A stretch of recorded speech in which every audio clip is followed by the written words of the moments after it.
I watched Wonder Woman 84 on HBO Max and it was frustrating to watch because there was so much potential there. I love the theme of the film. Have you ever wanted something so bad but couldn't achieve it? What would you be willing to give up for it? Would it be worth the cost? What happens when you ignore the truth?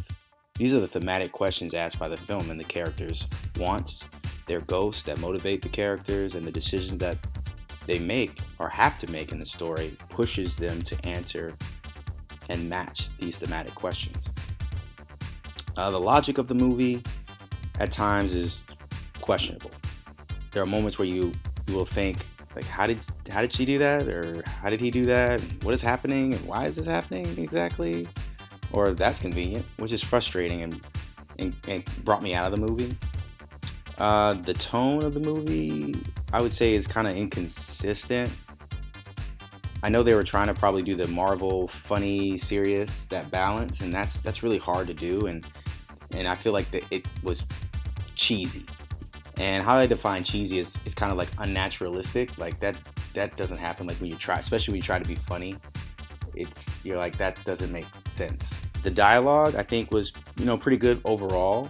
There are scenes where it goes on a little bit longer. The dialogue kind of goes on a little longer, which kind of messes up the pace of the movie. Speaking of pace, the film lags in areas, and the tension that was built loses momentum because not enough significant events are happening. So I started to lose interest in the film. I really liked the plot, the main plot of the movie. I was really curious on how the events would unfold, especially in the second and third acts. If you haven't seen the movie, please stop listening now. Right now, I'm going to review specifically what I didn't like in the movie and what I would do to fix it. So, problem number one of the movie, I think, is the first act. First act is approximately 53 minutes, 56 minutes, and the second act, which is usually about twice as long because it has most of the action and the dilemmas the hero must deal with, is only 63 minutes. So it's like a fifth longer than the first act. So I think that's a problem with the balance because the first act is usually just setting up the characters, their motivations, the theme of the movie. So in this movie, we learn Diana wants to be left alone and she wants Steve Trevor. Max Lord wants the stone, the Dream Stone, and Dr. Minerva wants to be popular just like Diana. Beautiful and popular and cool, basically like Diana. Things are happening in the first act, but not enough to push the plot forward to keep me engaged. And there's some, of course, like I mentioned before, some logic and tone problems as well. So how I would fix those problems, so I would take out the cheesiness in the entire robbery scene, like make the robbers like better, just a little bit smarter. Because I didn't get the part where one of the robbers puts the girl on the ledge. I'm like, what? I get you can take a hostage, but why would you do that? That doesn't make any sense. And then also like one of the robbers, the older guy, just says, no. Like, what? I didn't get that part. But I guess that's what the tone they were going for, and I don't know, it just didn't hit. I would combine the Diana and Dr. Minerva becoming friends scene with the park scene, just to save some time, make it more efficient. And then also logic-wise, because I was kind of like, is Diana stalking her? Or I guess did she hear from, I don't know what happened. Then I would take out the competition scene. This is major. Because that competition Amazon scene at the beginning was 11 minutes. That's a lot. That's forever in film world. And it doesn't push the plot along and only does one thing. It states the theme of the movie outright. And the opposite of the theme is stated by Maxwell Lord, I think, before the robbery. So I think that's just enough. So just take it out completely. Save 11 minutes. Then I would take out the new dress scene. She says it's like the dress is new later, so it's redundant. It's like half a minute, but the first act is so long, you just got to take it out. It's a minor thing, but it's got to go. I would take out the Diana and Trevor sightseeing montage and the dressing montage thing. Skip all that and let them go to the museum to talk to Dr. Minerva and find out that Maxwell Lord has the stone. And maybe even skip that. When she went to the party, she was going to talk to Maxwell Lord about the stone anyway. So she kind of already knows what to do. So that scene is redundant. You save at least 3.5, 4 minutes maybe 5 minutes if you take that out. So that's good. Then the second act, I enjoyed it. It had a good midpoint where Diana learns the consequences of using the stone, and she refuses to renounce her wish, which has consequences later. So I think that's really good. Also, Dr. Minerva makes a decision to align herself with Maxwell, making her a fake ally. I like that we start to see the negative effects of the wish granting, and they continue to grow, which builds the drama and tension. The steal the plane scene needs more. The obstacle of that scene was the possibility of being shot down, and the guys in the cars blocking the runway, like the cars are on the ground. So the threat's not look real. So the drama isn't real. Like I didn't really feel scared for them at all. I didn't feel like something was gonna happen to them.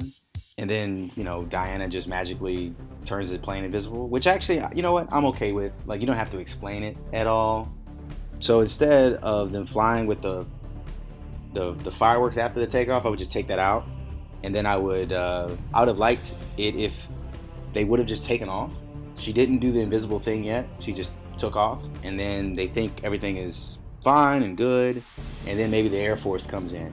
They're trying to communicate with them, but of course they're not going to listen, and they start to shoot and fire. And then maybe you have this cool kind of Top Gun scene. Then they're going to be outnumbered. It's not going to look good. So now they're in a crisis. So now, and then maybe while doing that, she's trying to make the plane invisible, but she's failing. She's failing, and she's failing and failing. And then once we get to the height of the tension, are they going to get blown out by the sky? Then she turns it invisible. I think that would have been better than them just like having this nice romantic, like we get that they're into each other by this time. Like we've already had 4 or 5 minutes before of them like walking in the Washington DC area and in the apartment and waking up at the apartment. I get it. So I feel like that was just spectacle for spectacle's sake. And then the third act, I mostly enjoy the third act. I'm not getting into CGI and all that other crap. At this point, Maxwell's gained like the ultimate authority and millions of wishes, which brings the world to the brink of war. And then the escalation makes sense to me. That if you grant this person a wish, then everyone outside makes decisions based on that change in power. So I really do like that. So I think logically that makes sense. What doesn't make sense to me is how he's repelling Wonder Woman back. Like I guess it's a small thing, but it just is just weird. He's just like granted, and then she just keeps pushing back. So I don't know what he's taking from people to be able to do that. It's like, did he take someone's wind power? I'm very confused about the logic of that scene. So I wouldn't mind, since Cheetah is taken out, which I'm cool with, he needs to be a greater threat. So at that point, he's not a physical threat. So I guess that's why they did the whole wind thing, so she can't touch him. But that doesn't make sense. So I don't know how you give him that power, like how you explain that power, or you just give him like some physical strength. You see a scene that he takes 1,000 men's strength and fighting ability or something like that. So now he is more skilled than her and stronger than her physically. So then she's getting beat down. Then everything plays out the same. So I think that would work a little bit better. Another logic thing is the beam of light. Like, I don't know, he was doing this whole thing, and I'm like, is he still transmitting? I'm very confused about that whole thing. It's not a big deal. It's a very minor thing. I'm like, it's a movie, whatever. But I'd rather he's still on the TV. And then the last thing is just the speech Wonder Woman gave. I really enjoyed it. It's just too long. And then Maxwell's kind of freak out moment of he's got to figure out what to do. It takes too long. He keeps saying the same thing over and over and over and over and over again. I'm like, I get it. Make a choice already. So it just took a little too long. So that's probably just some more editing. So you could probably take half a minute off of that last scene just to make that climax hit a little harder. I think this movie is a very good example of you can have a great concept, but if the structure isn't tight, if the logic of the movie isn't tight or tight enough, it really takes you out of the experience. And I think that's what happened to this movie.